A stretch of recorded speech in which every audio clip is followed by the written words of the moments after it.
অনিদ্রা বা ঘুম কমে যাওয়া বা ঘুম না হওয়া এই সমস্যার জন্য খসখস বা পোস্তদানা বা পপি সিড 6 গ্রাম 250 গ্রাম জলের মধ্যে বেটে নিয়ে পরিষ্কার কাপড়ে ছেঁকে নিন।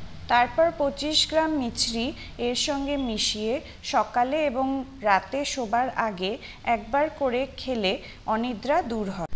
6টি পুদিনা পাতা 200 গ্রাম জলে 2 মিনিট ফুটিয়ে নিন।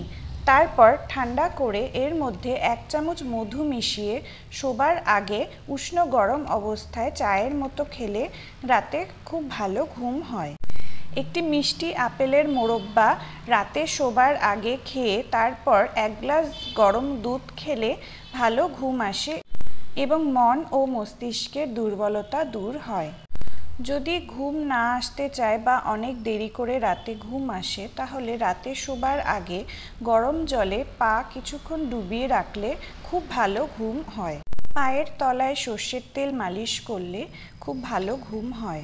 মাথায় বাদাম তেল বা ব্রাহ্মী বা আমলার তেল ভালো মতো মালিশ করলেও রাতে খুব ভালো ঘুম হয়। এরকম আরও নিত্য নতুন ভিডিওর জন্য চ্যানেলটিকে সাবস্ক্রাইব করুন। ভালো থাকুন, সুস্থ থাকুন।